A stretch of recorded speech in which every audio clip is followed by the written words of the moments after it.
আসসালামু আলাইকুম। এটিএন বাংলার গ্রামগঞ্জের খবরে সবাইকে স্বাগত জানাচ্ছি সীমা খান। শুরুতেই বিআরবি কেবল সংবাদ শিরোনাম। উপদেষ্টা পরিষদের বৈঠকে প্রস্তাব অনুমোদন, ঈদের সরকারি চাকরিজীবীদের টানা ৯ দিনের ছুটি।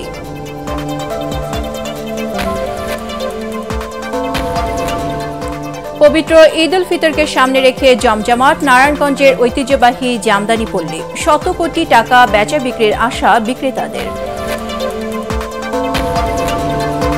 খুলনায় ১ টাকায় ইফতার সামগ্রী বিক্রি করে সাড়া ফেলেছে বৈষম্য বিরোধী ছাত্র আন্দোলনের নেতাকর্মীরা। উপকৃত হচ্ছেন খেটে খাওয়া ও স্বল্প আয়ের মানুষ। এবং গাজা উপত্যকায় ফিলিস্তিনি স্বাধীনতাকামী মানুষের উপর ইসরায়েলি বাহিনীর বর্বর হামলা ও নির্যাতনের প্রতিবাদে দেশের বিভিন্ন স্থানে মানববন্ধন ও বিক্ষোভ। শুনছিলেন বিআরবি কেবল সংবাদ শিরোনাম। এবারে জানাবো বিস্তারিত। ৩ এপ্রিল নির্বাহী আদেশে সাধারণ ছুটি ঘোষণা করেছে উপদেষ্টা পরিষদ। এর ফলে এবার ঈদে টানা ৯ দিন ছুটি মিলছে সরকারি চাকরিজীবীদের। প্রধান উপদেষ্টা ডক্টর মোহাম্মদ ইউনূসের সভাপতিত্বে উপদেষ্টা পরিষদের বৈঠকে এ ছুটি অনুমোদন করা হয়। ২৮ মার্চ থেকে ২ এপ্রিল পর্যন্ত ছুটির সাথে ৩ এপ্রিল বৃহস্পতিবার ছুটি যোগ হওয়ায় শুক্র শনিবার মিলিয়ে ৫ এপ্রিল পর্যন্ত বন্ধ থাকছে অফিস আদালত। পবিত্র ঈদ উল ফিতরকে সামনে রেখে জমে উঠেছে নারায়ণগঞ্জের ঐতিহ্যবাহী জামদানি পল্লী। ব্যস্ত সময় পার করছেন জামদানি শাড়ি তৈরির কারিগররা। সারা বছর বেচাকেনা থাকলেও এবারের ঈদে শত কোটি টাকা বেচা বিক্রির আশা করছেন বিক্রেতারা। নারায়ণগঞ্জ থেকে আব্দুস সালামের পাঠানো তথ্য ছবি নিয়ে রিপোর্ট করছেন খায়রুল ইসলাম। নারায়ণগঞ্জের রূপগঞ্জ উপজেলার তারা পৌরসভার নোয়াপাড়া গ্রামের ৪ শতাধিক তাঁতখানা নিয়ে গড়ে ওঠা বেসিক জামদানি পল্লীতে পুরোদমে চলছে ঈদের আমেজ। প্রতিটি তাঁতখানায় সকাল থেকে রাত পর্যন্ত জামদানি বুননে ব্যস্ত সময় পার করছেন নারীসহ প্রায় ১৬০০ জামদানি কারিগর। নারী পুরুষদের পাশাপাশি ক্ষুদে তাঁতিরাও সমানতালে কাজ করে যাচ্ছে। আসন্ন ঈদ উপলক্ষে ক্রেতাদের চাহিদা অনুযায়ী নানা রঙের নিত্য নতুন ডিজাইনের জামদানি শাড়ি বুনছেন তারা। সর্বনিম্ন ১,০০০ টাকা থেকে শুরু করে ৬ লাখ টাকা মূল্যের জামদানি শাড়িও তৈরি হচ্ছে এই পল্লীতে। যারা শাড়ির চাহিদা একটু কমছে, যদি চাহিদা ভালো থাকতো তার মানে আমরা একটু নিয়ে বালাসি চলতাম আর কি। ঈদের মার্কেটে যদি আমরা শাড়ি ডেলিভারি মাহাজনে দিতে পারি, মাহাজনে বিক্রি করতে হলে তাই আমরা কিছু ঈদের বকশিস দিতে পারে। শাড়ি নিয়ে আইছি এক ব্যাগ, একটা এখন বেচতে পারি নাই। শাড়ি প্রতি ৩-৪ হাজার টাকা ডিফারেন্স। এই শাড়িটা আমি কত ৩-৪ টাকা আমি ১৩,০০০ টাকা বেচছি। আজকে এই শাড়ি ৮,০০০-৯,০০০ বলে। তা আমি কি করে বলছি, আমি তো কিনে আনছি, কিনে আনে এক শাড়ি আমার ২,০০০ টাকা লস হইতেছে আমার। রমজানের ১৫ দিন গেলে বেচা কিনা কম হইতে হবে ইনশাল্লাহ। প্রত্যাশা অনুযায়ী ভালো বেচা কিনা হয়েছে আমাদের। এদিকে জামদানির ঐতিহ্য টিকিয়ে রাখতে তাঁতিরা যুগের সাথে তাল মিলিয়ে ক্রেতাদের পছন্দ অনুযায়ী বাহারি রঙের নতুন ডিজাইনের জামদানি কাপড়ের পসরা সাজিয়ে বসেছেন পাইকারি বিক্রেতা ও তাঁত মালিকরা। শাড়ির পাশাপাশি জামদানি কাপড় দিয়ে মেয়েদের 3 পিস 2 পিস ওড়না, ছেলেদের পাঞ্জাবি, ফতুয়া, কোটিও তৈরি হচ্ছে এই পল্লীতে। দেশের বিভিন্ন জেলা থেকে ক্রেতারা এসে পাইকারি মূল্যে জামদানি পণ্য ক্রয় করে থাকেন এই জামদানি পল্লী থেকে।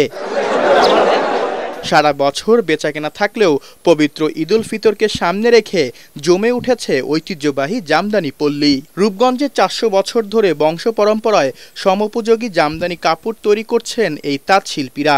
ঈদে শত কোটি টাকার বেশি বেচা বিক্রি আশা করছেন তারা। মার্কেটে কি ধরনের ডিমান্ড আছে এবং আমাদেরকে শুধু আমাদের লোকাল মার্কেট দেখলে হবে না, আমাদের এখন গ্লোবাল মার্কেটের দিকেও তাকাতে হবে। জামদানি শিল্পের যারা আছেন তাদেরকে আমরা গ্লোবাল মার্কেটের দিকে উৎসাহিত করতে চাচ্ছি। তাদের দাবি জামদানি শিল্পকে ক্ষুদ্র শিল্পের স্বীকৃতি দিয়ে ঋণের ব্যবস্থা করা। Bureau report, ATN Bangla. দ্রব্যমূল্যের ঊর্ধ্বগতিতে চারিদিকে ক্রেতাদের যখন নাভিশ্বাস, তখন মাত্র ১ টাকায় ইফতার সামগ্রী বিক্রি করে অসাধারণ সেবায় নিজেদের নিয়োজিত করেছেন খুলনার বৈষম্য বিরোধী ছাত্র আন্দোলনের নেতাকর্মীরা। রমজানের প্রথম দিন থেকে দীর্ঘ লাইন দিয়ে সেই সামগ্রী কিনছেন খেটে খাওয়া ও স্বল্প আয়ের শত মানুষ। খুলনা থেকে SM হাবিবের রিপোর্ট, জানাচ্ছেন SM আশরাফ। নিম্ন ও মধ্যবিত্ত মানুষের স্বাদ ও সাধ্যের ইচ্ছে পূরণ করতে শহরতলির কালীবাড়ি এলাকার কিছু মানুষের ব্যক্তিগত উদ্যোগে নিজেদের অর্থে ও স্বেচ্ছাশ্রমের মাধ্যমে ১ টাকা দরে ইফতার বিক্রি হচ্ছে। প্রতিদিন এখানে তৈরি হয় প্রায় ৫০০ পরিবারের জন্য ইফতারি সামগ্রী। প্রয়োজন অনুসারে ৫ থেকে ১০ টাকা দরে মিলছে ছোলা। পরিবার নিয়ে তৃপ্তির সাথে ইফতার করছেন দরিদ্র মানুষরা। বাইরে আমরা 5 টাকা করে সব কিনি, কিন্তু এখানে সব 1 টাকা করে।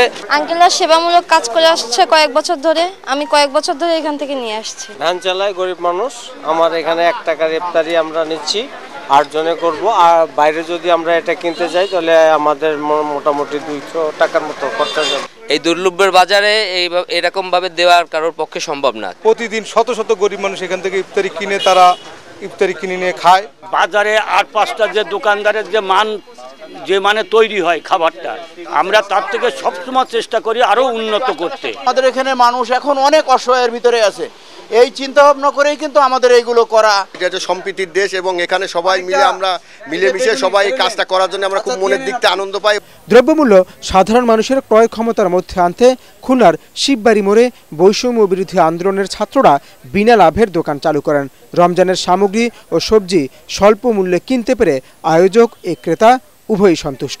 ভাইয়া এখান থেকে নিয়েছি মুড়ি আর তেল, বাইরে থেকে এখানে অনেক দাম কম এবং অনেক ভালো। বাজার থেকে খিরাই সংগ্রহ করছিলাম 50 টাকা কেজি, এখানে আমি 25 টাকা কেজি পাইছি। ইনাদের অসংখ্য ধন্যবাদ জানাই, এত কম রেটের ভিতর আমরা কিনতে পেরেছি। সমৃদ্ধ ছাত্র আন্দোলন এবং খুলনা জেলা বাণিজ্য মন্ত্রণালয়ের যে বিশেষ টাস্কফোর্স টিমের সমন্বয় করে আমরা এবারও বিনা লাভের দোকান চালু করেছি সাধারণ মানুষের স্বস্তির জন্য। অসাধু ব্যবসায়ীদের সিন্ডিকেটটা ভাঙার জন্যই মূলত আমাদের এই দোকান আমরা চালু করেছি। রমজানে নিত্য প্রয়োজনীয় যেগুলো আছে সয়াবিন তেল, এগুলো সবই পাওয়া যাচ্ছে। সাধারণ মানুষ বলছেন এভাবে অনেকেই যদি এগিয়ে আসতো তাহলে নিম্ন ও মধ্যবিত্তদের জীবন আরও সহজতর হতো। Bureau report, ATN Bangla. Gaza উপত্যকায় ফিলিস্তিনি স্বাধীনতাকামী মানুষের উপর ইসরায়েলি বাহিনীর বর্বরোচিত হামলা ও নির্যাতনের প্রতিবাদে দেশের বিভিন্ন স্থানে মানববন্ধন এবং বিক্ষোভ মিছিল অনুষ্ঠিত হয়েছে।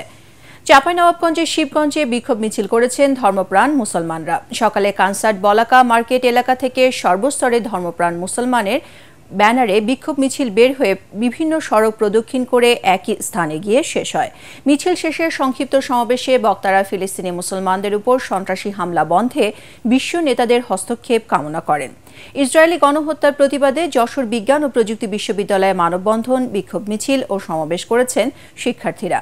গতরাতে সদর উপজেলার চূড়ামনকাটিতে বিশ্ববিদ্যালয়ের গেটের সামনে সাধারণ শিক্ষার্থীদের ব্যানারে এই কর্মসূচি পালিত হয়। সমাবেশে শিক্ষার্থীদের সাথে বিশ্ববিদ্যালয়ের শিক্ষক ও এলাকাবাসী অংশ নেন। এ ঘটনায় জাতিসংঘের নীরব ভূমিকায় তীব্র ক্ষোভ জানান বক্তারা। যুদ্ধবিরতি চুক্তি লঙ্ঘন করে নিরস্ত্র ফিলিস্তিনিদের উপর ইসরায়েলের বর্বরোচিত হামলার প্রতিবাদে নাটোরে মানববন্ধন করেছেন নবাব সিরাজউদ্দৌলা সরকারি কলেজের শিক্ষার্থীরা। দুপুরে কলেজের প্রধান ফটকের সামনে এ মানববন্ধন অনুষ্ঠিত হয়। এ সময় বক্তারা সকল আইন কানুন লঙ্ঘন করে রমজান মাসেও হামলার তীব্র নিন্দা জানিয়ে ইসরায়েলের সকল পণ্য বর্জন করার আহ্বান জানান। ভালো কলেজের প্রলোভনে ভারতে পাচারের শিকার শিশুসহ 21 বাংলাদেশি নারী পুরুষ দেশে ফিরেছেন। দেশটিতে বিভিন্ন মেয়াদে সাজা ভোগের পর বিশেষ ট্রাভেল পারমিটের মাধ্যমে বুধবার সন্ধ্যায় তাদেরকে বেনাপোল চেকপোস্ট ইমিগ্রেশন পুলিশের কাছে হস্তান্তর করে ভারতীয় পুলিশ। ইমিগ্রেশন ওসি ইমতিয়াজ মোহাম্মদ আহসানুল কাদের ভুইয়া জানান, ফেরত আসা নারী শিশুরা যশোর, সাতক্ষীরা, খুলনা ও নড়াইল জেলার বাসিন্দা। আইনি সহায়তা দিতে রাইটস যশোর 10 জনকে এবং জাস্টিস অ্যান্ড কেয়ার 11 জনকে গ্রহণ করেছে। দেশের বিভিন্ন সীমান্ত থেকে ভারতে গিয়ে অনুপ্রবেশের অভিযোগে আটক হয়েছিল তারা।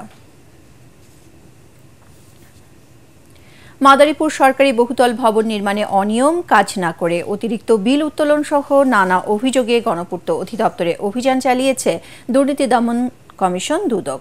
সকালে দুদকের মাদারীপুর কার্যালয়ের সহকারী পরিচালক মোহাম্মদ আক্তারুজ্জামানের নেতৃত্বে এ অভিযান চালানো হয়। দুদক জানায়, অতিরিক্ত ব্যয়ে মাদারীপুর সরকারি সমন্বিত 10তলা ভবন নির্মাণের অভিযোগ পায় তারা। এছাড়া জেলা সদর হাসপাতাল নির্মাণ ও মালামাল ক্রয়ে ব্যাপক অভিযোগ ওঠে। এরপর প্রধান কার্যালয়ের নির্দেশে গণপূর্ত অধিদপ্তরের অফিসে অভিযান চালানো হয়। এ সময় তথ্য প্রমাণ সংগ্রহ ছাড়াও ওই কার্যালয় থেকে সংশ্লিষ্ট কাজের নথি জব্দ করা হয়। যাচাই বাছাই শেষে দুদকের প্রধান কার্যালয়ে প্রতিবেদন পাঠানো হবে। পরবর্তীতে প্রয়োজনীয় ব্যবস্থা গ্রহণ করবে দুদক। কারিগরি শিক্ষায় অবৈধভাবে অকারিগরি ক্রাফট ইনস্ট্রাক্টর নিয়োগ ও বিভিন্ন পদে অকারিগরি কর্মকর্তা অপসারণের দাবিতে নওগাঁয় মানববন্ধন এবং বিক্ষোভ সমাবেশ করেছেন শিক্ষার্থীরা। সকালে নওগাঁ পলিটেকনিক ইনস্টিটিউটের শিক্ষার্থীরা এ কর্মসূচি পালন করেন। এ সময় অবিলম্বে দাবি মানা না হলে কঠোর কর্মসূচির হুঁশিয়ারি দেন বক্তারা। জরাজীর্ণভাবে চলছে জয়পুরহাট শহরের সবচেয়ে বড় মাছুয়া বাজার। প্রতিদিন ভোর থেকে গভীর রাত পর্যন্ত ঝুঁকিপূর্ণ মার্কেটটিতে জীবননাশের শঙ্কা নিয়ে চলছে কোটি টাকার বেচাকেনা। এছাড়াও কাদা পানি, ময়লা আর দুর্গন্ধে দুর্ভোগে ক্রেতা বিক্রেতারা। যদিও এ বিষয়ে ব্যবস্থা নেওয়ার আশ্বাস দিয়েছেন পৌর কর্তৃপক্ষ। জয়পুরহাট প্রতিনিধি রফিকুল ইসলাম রফিকের পাঠানো রিপোর্ট জানাচ্ছেন ঐশী গোস্বামী প্রমা। জয়পুরহাট শহরের সবচেয়ে বড় মাছুয়া বাজার এটি। এখানে সবজি, মুদি, মাছ, মাংস, মুরগি সহ ভোক্তাদের চাহিদা মতো সব ধরনের নিত্যপণ্য কেনাবেচায় মুখরিত থাকে প্রতিদিন। তবে প্রতিদিন কোটি টাকার কেনাবেচা হলেও বাজারের জরাজীর্ণ মার্কেটের পলস্তেরা উঠে বের হয়েছে রড। প্রায় সব পিলার ভেঙে ফাটল ধরায় দড়ি দিয়ে বেঁধে জীবনের ঝুঁকি নিয়ে চলছে কেনাকাটা। ড্রেনেজ ও চলাচলের রাস্তাটি অব্যবস্থাপনায় বর্ষা ও খরা সব মৌসুমে নোংরা, কাদা পানি মারিয়ে করতে হচ্ছে প্রয়োজনীয় কেনাকাটা। আজ বাজার এত নোংরা যা বলার মতো না। আমরা যেন চলাফেরা করবো ওইটারও কোনো পরিবেশ নাই। খুবই দুর্গন্ধ, ময়লা আবর্জনা, মানে পুরোপুরি অস্বাস্থ্যকর একটা পরিবেশ। উপরে টিন ফুটা পানি পড়ে, বুঝলেন, আমাদের লাখ লাখ টাকা ঋণ। আমি পৌরসভার কাছে দৃষ্টি আকর্ষণ করতেছি, এই তাড়াতাড়ি মাছ বাজারে সংস্কার যেন করা হয়। দেখেন ওয়ালগুলো ফাটে কি অবস্থা হয়েছে, কাস্টমার এসে জিনিস নিতে পারতেছে না, মাছ বাজারে মানুষ ঢুকতে পারতেছে না। শুধু আমাদের এই পিলার নয়, প্রত্যেকটা পিলার ফেটে গেছে, এরকম আবার সাপ ফেটে ফেটে পড়ে যাচ্ছে। এই বিষয়ে ব্যবস্থা নেওয়ার আশ্বাস দিলেন পৌরসভার দায়িত্বশীল এই কর্মকর্তা। গুরুত্বপূর্ণ নগর অবকাঠামো উন্নয়ন প্রকল্পের আওতায় 2021-22 অর্থ বছরের একটি প্রকল্প ছিল সেটি, কিন্তু এটা রাজনৈতিক কারণে শুনেছি যে এটা আংশিক কাজ হয়ে তারপর বন্ধ রয়েছে। এটা আমরা সামনে গুরুত্ব সহকারে এই কাজটি মানে প্রকল্পটি বাস্তবায়ন করার জন্য আমরা উদ্যোগ গ্রহণ করেছি। পৌরবাসী সহ সাধারণ মানুষের দীর্ঘদিনের এসব সমস্যা সমাধানে কর্তৃপক্ষ দ্রুত পদক্ষেপ নেবেন এমনটাই আশা সাধারণ ক্রেতা ও ব্যবসায়ীদের। Bureau report, ATN Bangla. চলতি মৌসুমে চাঁপাইনবাবগঞ্জে গমের বাম্পার ফলনের আশা করছেন কৃষকরা। অনুকূল আবহাওয়া ও রোগবালাই তেমন না থাকায় এমন সম্ভাবনা দেখা দিয়েছে। জেলার কৃষকরা এবার উপসি ও হাইব্রিড জাতের গম আবাদ করেছেন বেশি। ইতোমধ্যে গমের শীষ পাকতে শুরু করেছে। আর অল্পদিন পরে গম কাটা ও মারায় ব্যস্ত হয়ে পড়বেন চাষিরা। কৃষি বিভাগ জানায়, চলতি মৌসুমে চাঁপাইনবাবগঞ্জে জেলায় 26,955 হেক্টর জমিতে গম আবাদের লক্ষ্যমাত্রা নির্ধারণ করা হলেও আবাদ হয়েছে 31,470 হেক্টর জমিতে, যা লক্ষ্যমাত্রার চেয়ে 4,515 হেক্টর জমি বেশি। উৎপাদন বাড়াতে কৃষি বিভাগের পক্ষ থেকে প্রান্তিক চাষিদের বিনামূল্যে গম বীজ ও সার দেওয়ার পাশাপাশি সব ধরনের পরামর্শ দেওয়া হচ্ছে বলে জানায় কৃষি বিভাগ। ঝালকাঠিতে প্রতিবন্ধী ও অটিজম বিদ্যালয়ের শিক্ষার্থীদের মাঝে ঈদ উপহার বিতরণ করা হয়েছে। সকালে শহরের ফকিরবাড়ি সড়কের বিদ্যালয়ে আয়োজিত এক অনুষ্ঠানে 50 জন শিক্ষার্থীর হাতে ঈদের পোশাক ও খাদ্য সামগ্রী তুলে দেন ঝালকাঠি প্রেস ক্লাবের সভাপতি কাজী খলিলুর রহমান। ঈদ উপহার পেয়ে খুশি প্রতিবন্ধী শিশুরা।